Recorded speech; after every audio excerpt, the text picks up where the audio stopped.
Maayong adlaw sa tanan. Nanapod kita sa ato ang binisaya na Bible study. Ang ato ang study karon tinutlo sa Marcos kapitulo 1 versikulo 21 ngadto sa 28. Mark chapter 1 verse 21 to 28. So welcome sa tanan. Sa di pa kita magsugod, aghaton ko kamutanan sa pag hatag nining atong kahigayunan karon sa pagampo. Pasiunan pagampo. Sa ngalan sa Amahan, sa Anak, sa Espiritu Santo. Amen. Langit mga Amahan, nanapod kami nakatigom karon sa among online Bible study. Ngaunta o Ginoo ihatag o ibubo kanamo ang gasa sa Espiritu Santo sa pagpaminaw, pagsabot ug kananan tubag kanimo kung unsa magani pagtulunan among makutlo. Panalangini katong wala pa kaabot karon panahon na ngaunta imo silang dasigon sa pag-apil sa amo ang Bible study pinagi sa online o Zoom. Among hangion ang amo ang mahal nga inahan ni si Mama Maria nga unta ubanan kami niya nining amo ang kalihukan sa pagtuon kanimo o Ginoo imong mga pulong pinagi sa pag ampo maghimaya ka Maria napuno ka sa grasya ang Ginoong Dios ana kanimo bulan may ikaw sa babae nga tanan ug bulan mausab ang bunga sa tiyan mo nga si Jesus. Santa Maria inahan sa Dios iampo mo kami makasasala karon sa oras sa among ikamatay. Amen.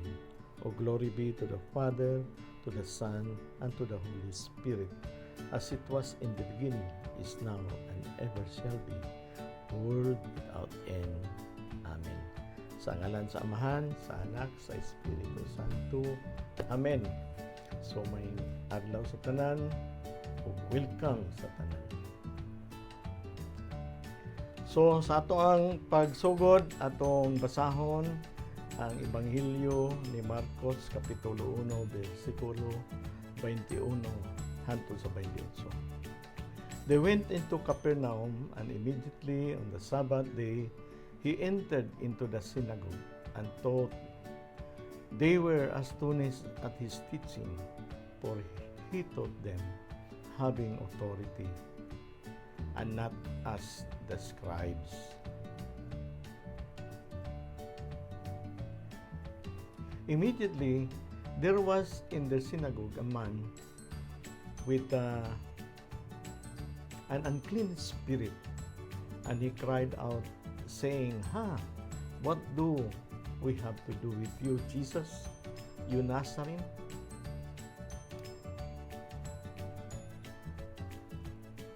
Have you come to destroy us?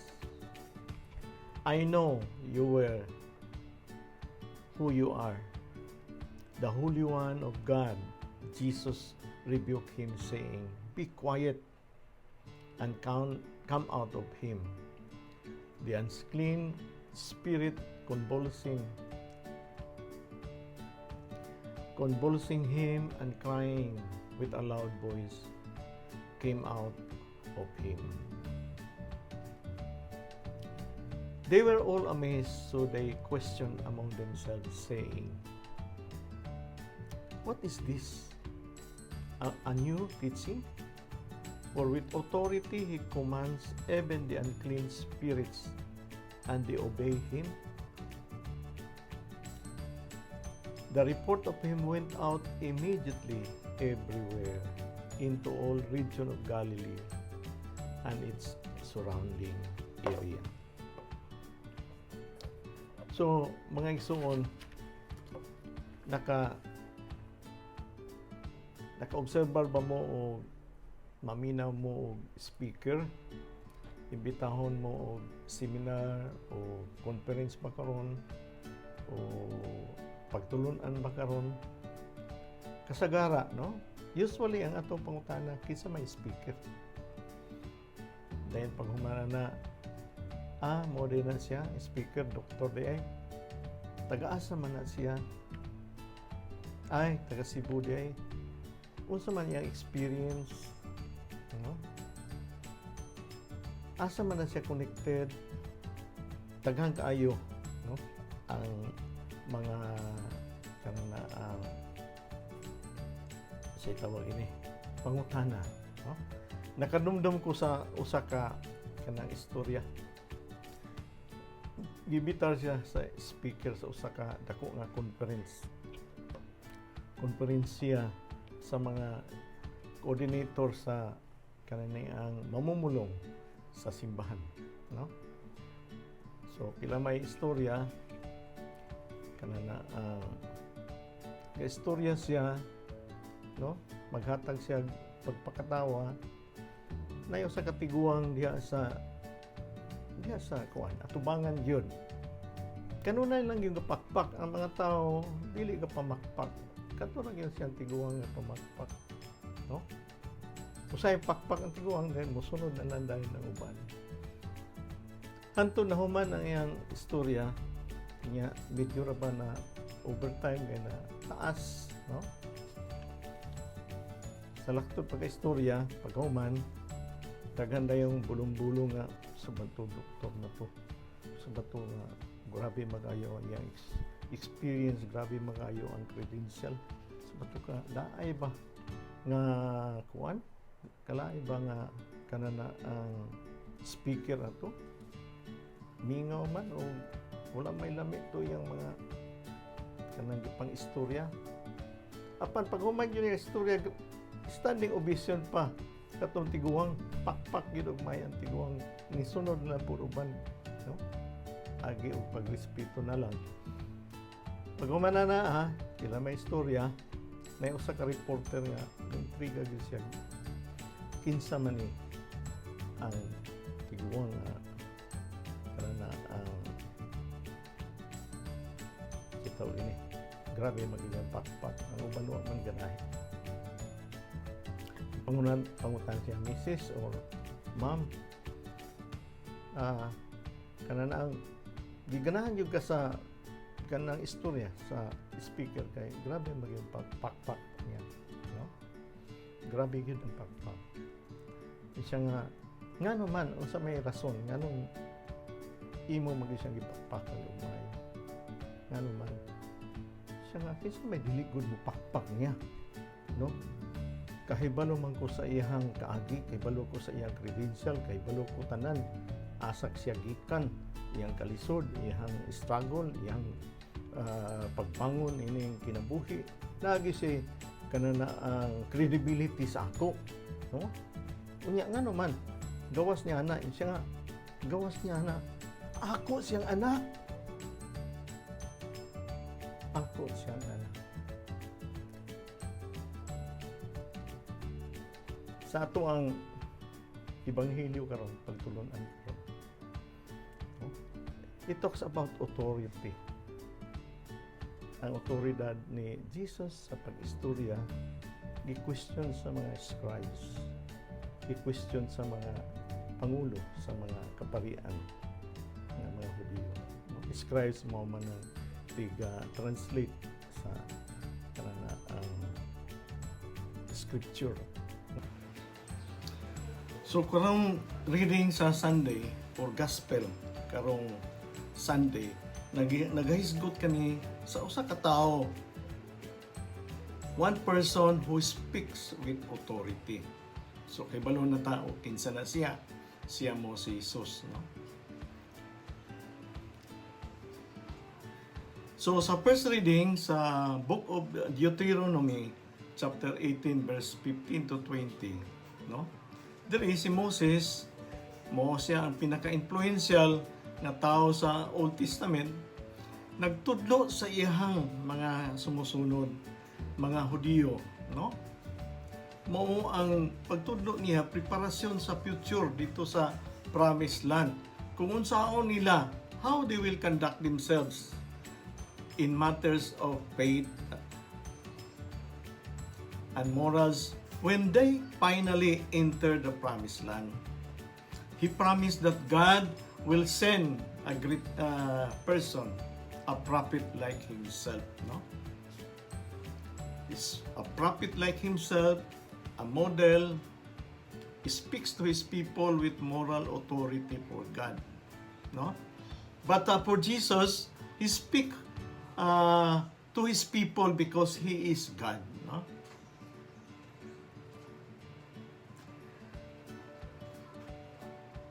Although this is referring to the prophets that God will send later, or Jesus that will be sent later, ultimately, it cannot be overlooked nga si Jesus day ang ultimate nga prophet. No? Sa una,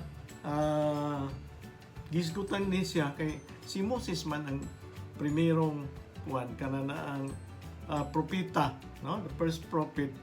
And then expected yun sa mga first prophet nga modelo gid sila. No?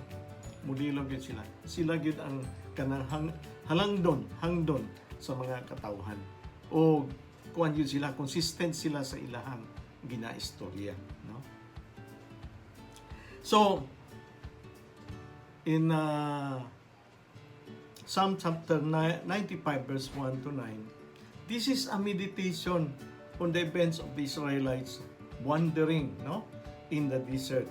Naibaon na ito nga, grabe nilang gasuro-suro dito, pila ka tuig, 40 ka tuig, no? And during that time nga nagsuroy sila, di nila katultol na sila kapaingon kung usapod hinungdan nga nung ingon ana ang ilahang na sinati nga sitwasyon kay kanunay magusilang gitamod-mod, no? Kanunay silang kananaang gapanlibak, no? Kanunay silang reklamo kang Moses nga leadership, no? Like walay tubig, walay presko nga food kay mana god gihulog, quail eggs nga gihulog ika sa langit sa Ginoo. So nagpasabot lang kana nga wala gyud sila pagtuo no? Wala sila pagtuo sa Ginoo. Labaw na, wala gyud sila pagtuo ni Moses. Ang kaning salmo naghatag og exhortation nga kananaang stay there, no? Hang on there, no? And paminaw and just obey the voice of God. Ngano man sa ato pod mura po kita wonder dito sa Moses for 40 years. Ngano man kanunay man tang reklamo sa ato ang kinabuhi. Kanunay tang kananaang tamudmon, no? But ingon ang salmo nga tagailag higayon ang Ginoo nga makalihok pod sa iyang plano, sa iyang mga tinguha sa ato ang katawhan. For after all, dili naman ikaw ang iyang giatiman. Daghan kay kita nga giatiman. Like for example, husband and wife relationship, no? May kadugay pag yun mo Lord nga utrohon kani ako ang bana nga bisyoso kaayo. Ang bana pod kay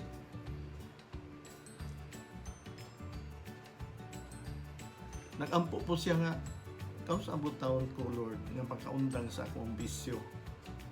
Nagbisyo ko Lord kay para makalikay ko sa balay kay bubot ayo kay kanunay tamudmod pod akong asawa tagaw-tawan, something like that. So ang imong ampo nga gusto nimo nga matubag diretso sa Ginoo, but ang Ginoo iya pa man pod atimanon imong bana. Sama pod sa bana atimanon man pod niya ang imong asawa. Nan relasyon biya ang gugma, ang sugo biya sa commandment sa Ginoo.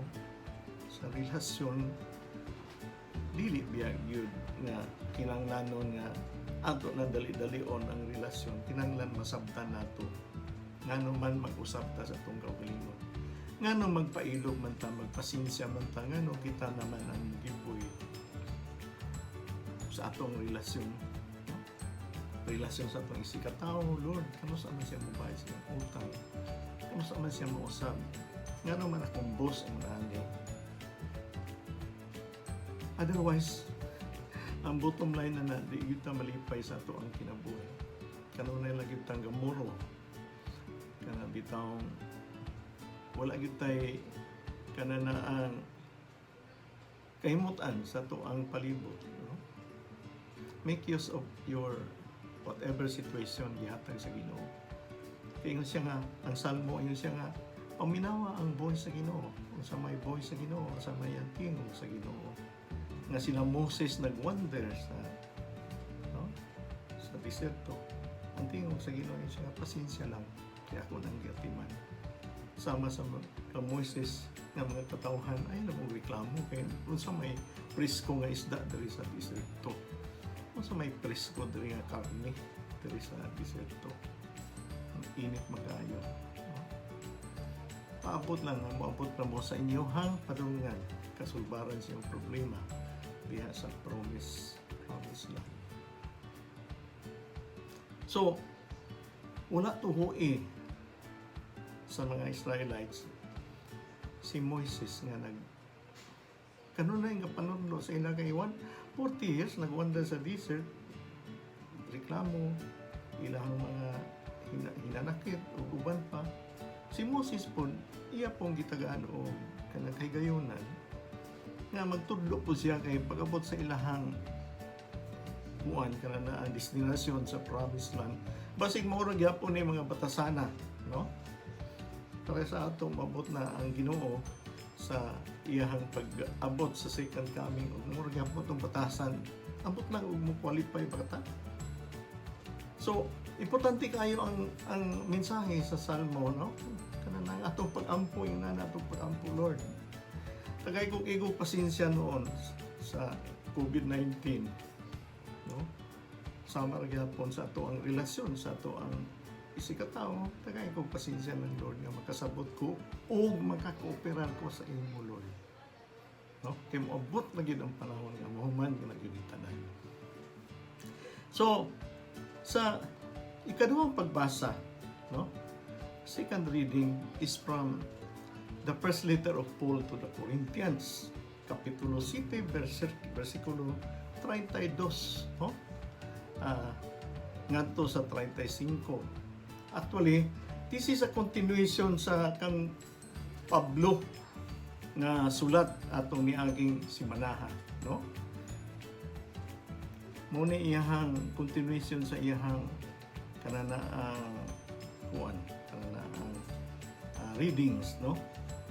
So kung tanaw na to ang reading sa tong niaging simana, unsay reading niya sa atong niaging simana, ang buot kong ipasabot nga mga igsuon mao kini ang tagal nga panahon hapit na moabot. Sukad karon ang malalaking minyo magkinabuhi sama og dili minyo. Kadtong naghilak sama ra nga na wala maghilak. Ang nalipay sama ra wala malipay, and so forth and so on, no? Sinulat ni San Pablo nga akong gibasa, gisumpayan man niya karong Dominguha, no? Mao ni ang sumpay niya. I would like you to be free from anxieties.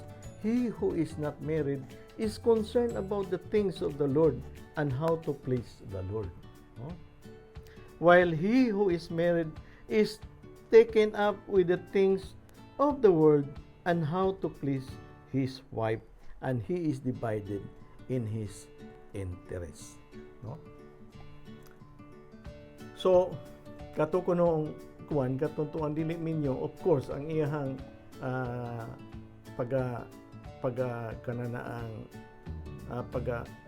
hatagan siyang paghimuot, mao ang Ginoo, no? Paghimutan siya sa Ginoo. But of course, kung ikaw minyo, ang imong asawa o imong bana.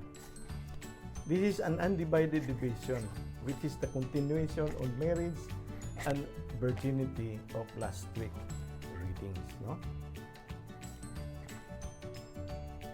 So, unsay bot pasabot ni San Pablo, no? Sa medyo kanana bitaw kanang lain nga pagpasabot niya kanang kinatibuk-an nga pagsabot, no? Ingon siya nga si San Pablo nagstorya sa ato nga dili kuno kita ma-distracted, madisturbo diha sa mga kalibutanhon nga tumaagi. Iwa man magpasabot nga kanang mas maayo pang dili minyo o mas maayo pang minyo. Depende man na sa tawag sa bokasyon sa Ginoo sa imo. But maminyo ka o single ka o ang imong bokasyon dili minyo, but nahimuot ba ang Ginoo sa imo nga minyo ka? Ha? Kuan ba kita kana naa bitaw naghatag ba kita og kanang maayong ato ang pagtagad relasyon sa ato ang isig ka parish, no? Imo ba siyang gigugma? Imo ba siyang giatiman, no? O dili ka kanan ang minyo, single ra ka, of course kisa may mong giatiman, imong ginikanan, imong mangigsuon, no? Of course na kay time mag-ampo, magserbisyo sa Ginoo. Or gusto ka magmadre ka lang o magpari, no?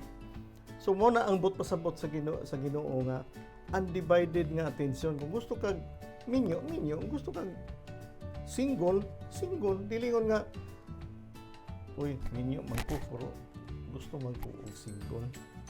So meaning magpakaulitaw ka bisag minyo ka, no? Single ka unya mura mo minyo. Pag minyo na lang. So, something like that, no? So, kinahanglan nga kita kana bitawng putli or pure sa ato ang intention, sa ato ang bokasyon, no? Otherwise, ang imong bokasyon, distraction sa imong kinabuhi, no? Mo man ang pasabot sa Ginoo sa kang San Pablo. Otherwise, ang imong kanana bitawng bokasyon or occupation nimo kung dili magani bokasyon imo pagtuo occupation, ang present nimo occupation na distraction sa imo o maka-influence kag uban, maka-distract pagyud ka, makapurisyo ka sa uban. Dito sampo maminyo ka, nga pag dili man day ka kaminyo, no? Ulitaw man gyud imong gusto, no? Unsa naman ang hitabo nimo? Committed kayo ang imong asawa niya, ikaw dili, no? May mo yung distraction. So mo na po'y maka-block sa ato ang kananaang authority gikan sa Ginoo sa iyang paghatag og pahimangno or paghatag og giya sa imong kinabuhi. Di kita makasabot sa atong kinabuhi, di ta makadungog. Gubot man, di ba? Na purisyo ka man diha sa imong kaminyoon nga dili man day ka gusto minyo, no? Lain man day imong gusto na purisyo, nakapamurisyo ka pag uban daw biog nanay anak. Samot na gyud dagan na gyud kay na purisyo. The other way around, it could be also our spouses, no? Blessing sa Ginoo kay may magyud ang Ginoo. Ang imong bana, imong asawa mo'y makatabang po nimo. Makatabang po nimo og kananaang tan-aw og susi sa imong kagalingon o unsa pa gyud tuyo sa Ginoo sa ako. Sometimes ang bukasyon nimo diya na mahibaw-an nimo sa nanaka, nagminyo na ka. No. Munang maayo gid ang Ginoo kay di padayon gid niya. Andiha na dayon happy dayon ang couple, no? They live happily ever after. Kay later on nagkinabangay na sila, no? So pinagi niya na makita gyud nato nga alerto gyud ta kanunay maminaw, no? Sama sa Salmo yun siya nga basig wonder lang ta sa ato ang pagampo, no? Basig puro ta tamonbon, puro ta reklamo, puro ta kanana ang saway, makita na to sayop sa uban or itandi na to atong uban, atong kaugalingon diha sa uban, day magmahay dayon ta. Ingon ang Ginoo tagad sa paminaw ragod sa ako ang boses sa imong pagampo, no? nabi authority ang akong pangalan, no? Magampo ka in Jesus name. Nay authority sa iyang pangalan magani, no? Magampo nga, Lord, in your most holy name, ako ganing i-claim karon ang akong giampo nga unta. Mudahat diha sa imo. Pinaagi sa imong ngalan, Lord. No, nabay authority sa pangalan sa Ginoo. Kani ako gibuhat, Lord. Pinaagi sa imong ngalan kay grabe na magyud akong paminaw ni Lord.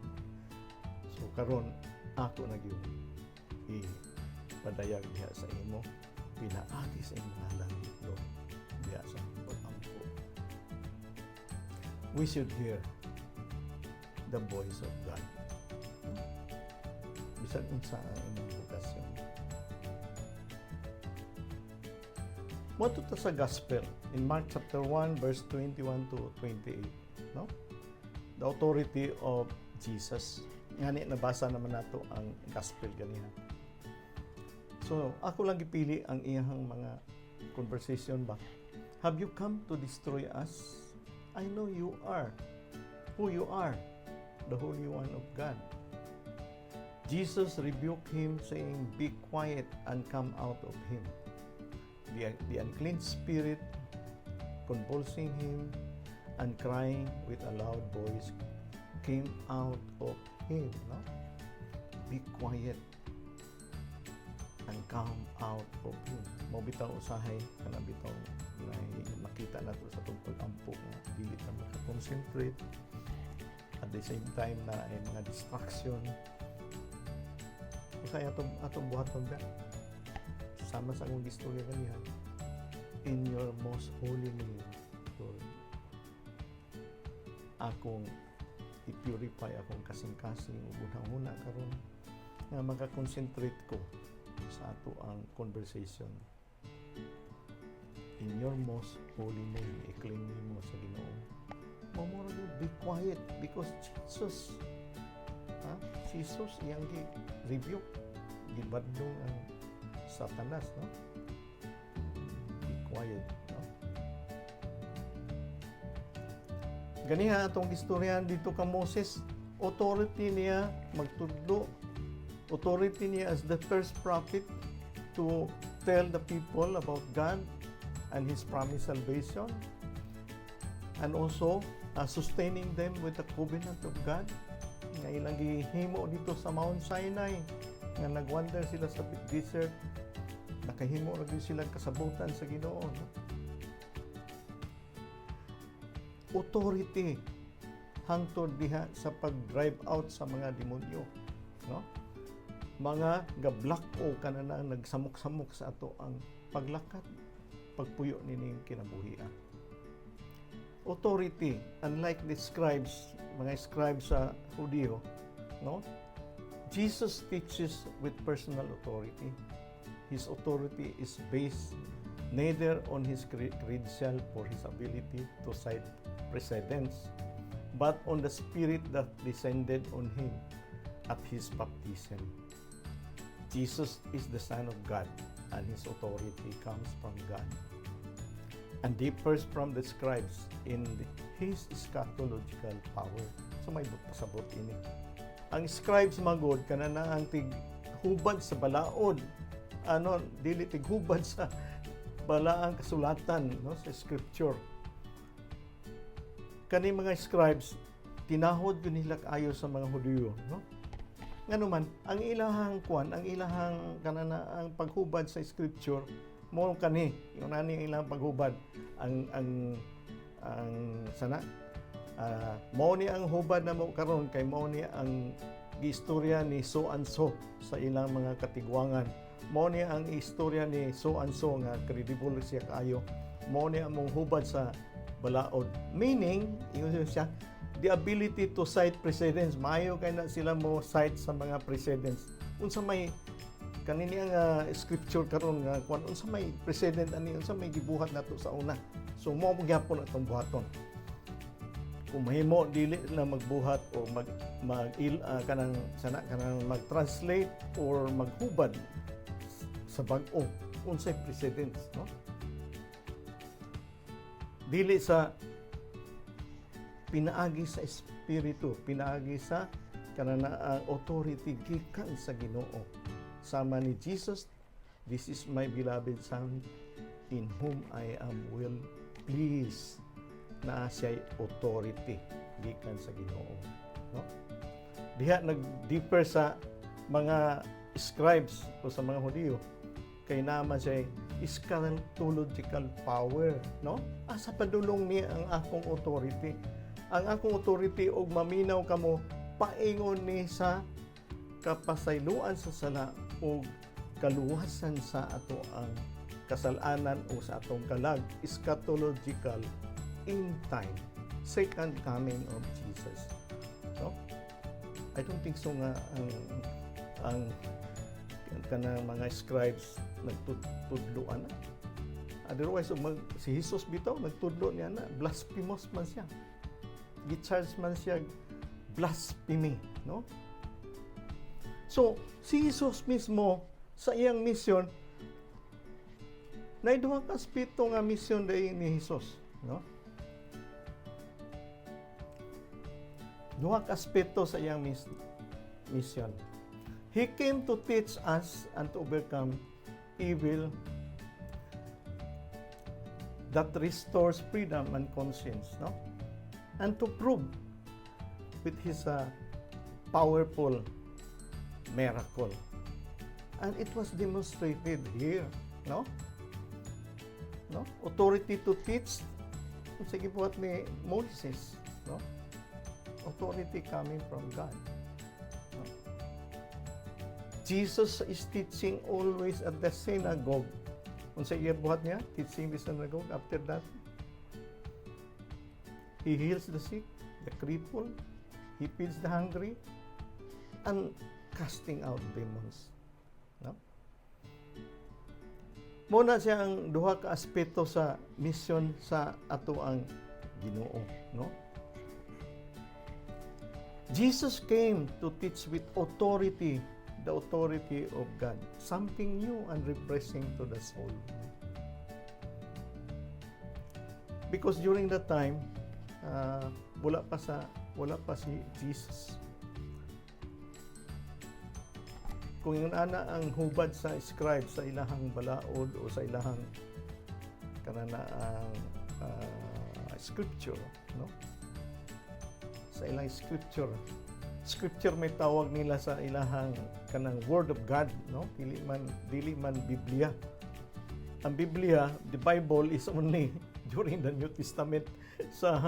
sa kananaang Old Testament, scripture ilang tawag ana, dili Bible, scripture, no? Hubad sila scripture, no? Gubot kayo. I don't know. Mao gani gipadala si kanang Jesus kay para gyud paghatag og kaluwasan sa tanan, redemption sa tanan, no? Gubot man para gyud ma-plaster tanan diha sa bag-ong kasulatan o bag-ong kasabutan, the new covenant, no? Yung siya repressing kuno ang bag-o sa atong kalag. Of course, kay giluwas ta sa Ginoo sa ato ang kanang previous nga kasalanan nga nagsugod dito kang Adam ug Eva. His voice and message had a power even over evil spirit. So why would we not want to listen and obey? Ang authority kuno, ang word of God na authority. Maminaw ka, naa siya power sa imuhang kadautan, naa siya power nga mausab kita sa ato ang kadautan, naiyang power nga kita makauli tali sa ato ang relasyon isig usa, kung naa siya power nga kita may gugmaon ug malinawon. So kung mangutana mo sa authority ni Jesus, tagang kayo, akong i-summarize, no? In Mark chapter 8, verse 33, "Get behind me, Satan." Remember, Jesus is trying to tell them, the apostles, nga going to Jerusalem, no? Gikan sa Galilee. While they are walking with the apostles, Peter said, Lord, that will not happen to you. Because he's talking about the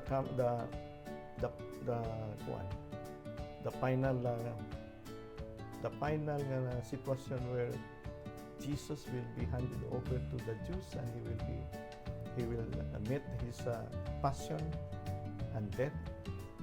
And Peter rebuked him, siya nga, Lord, that will not happen to you.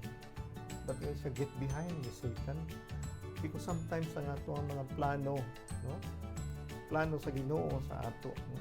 Atong plano mo ato ang kanang tigbabaw. Ato ang plano nga naay garbo nato. Naay ato ang kaugalingong pagtuo. Wala ta mohatag og panahon sa Ginoo. Nga siya unta. Ayang authority unta. Moy mo pas sulabi diri sa atong kinabuhi. Diha sa atong pag-ampo. Karon nga gospel, no? Be quiet. Kita po sa ato po nga kanana ang mensahe. Nga naman, naay daghan kaayong mga reklamo, tamo mo uban pa. Daghan kaayong mga kana bitaw ato bitaw nga pagtuo nga dili bitaw mo hatag og gayon sa Ginoo. But ingon ang Ginoo, be quiet. Ang imong dautan nga pagtuo, dautan nga kinabuhi, dautan nga mga kanana panglantaw, dautan nga pagtan-aw sa isig ka tawo, ingon ang Ginoo, be quiet, no? Listen to me, just like in the psalm. Ayaw pag-wander sa desert for 40 years. Paminaw ra God. Yun siya. No? And then in Mark chapter 3, verse 22, Jesus really is casting out demons. Physically, ka-casting din siya sa demon. No? Kaabog sa mga doubt. And then, in Mark chapter 6, verse 7, He also gives us the authority. Since He gives us the authority, then we can pray also in Jesus' name. Katawang istorya.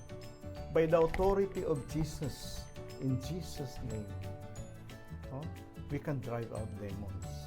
We can also bless our children. We can bless our house. We can bless our car. No? We can bless our everybody by the authority of Jesus, no? To drive out evil spirit.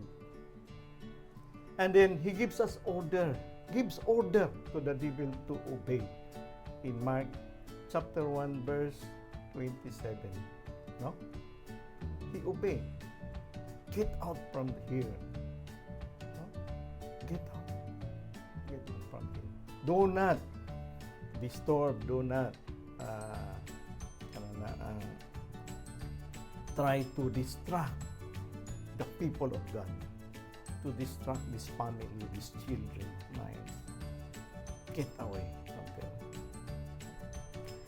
It is very interesting that in St. John's Gospel, Mary, the Mother of God, Mother of Jesus, says only 5 words. Do whatever He tells you. In John chapter 2, verse 5, no? Jesus was God. Do whatever He tells you. Remember the wedding feast of Cana? Ingon siya sa Mama Mary, what is that to you, Mother?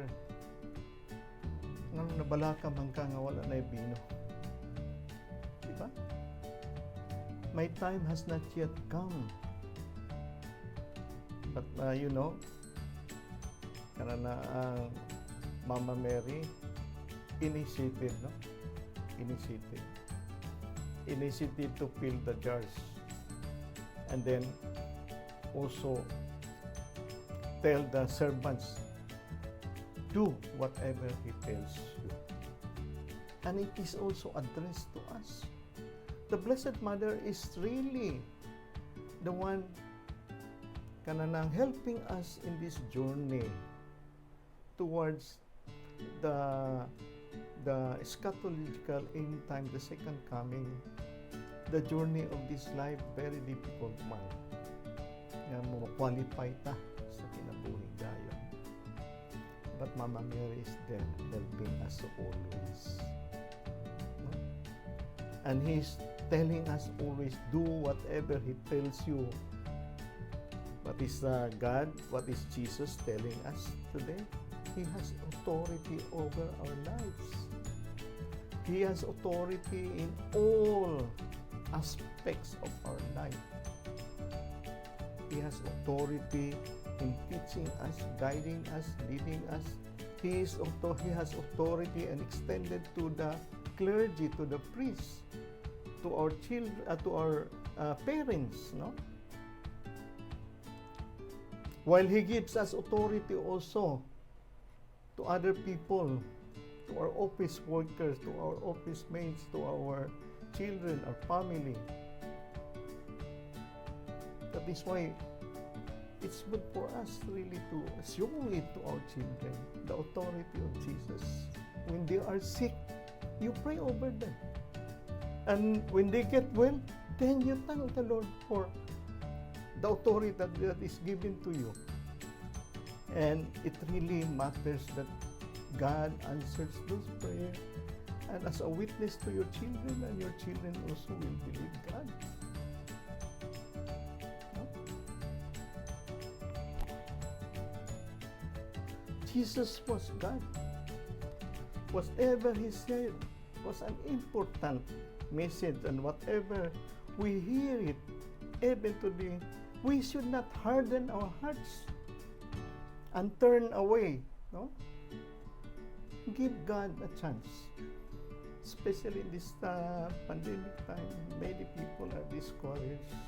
Many people are losing hope. Many people are really psychologically affected. But try to tell others, to tell other people, if today they hear the voice of God coming from you, maybe in evangelization, evangelizing. As what the last gospel is telling us, repent and believe in the gospel and tell others. Tell others, otherwise it will be only to you. What good is that, brothers and sisters? Tell others if your heart is not hardened. Tell others. Because in Psalm 95 verse 1, verses 6 and 7, 8 and 9, if you heard His voice, harden not your heart. Personally, today, you heard it, what would you do? This is a challenge of God. A challenge of Jesus. I know, something to think about during your prayer time this week. Thank you very much. Salamat kayo o may adlaw sa tanan. Sa ngalan sa Amahan, sa Anak, sa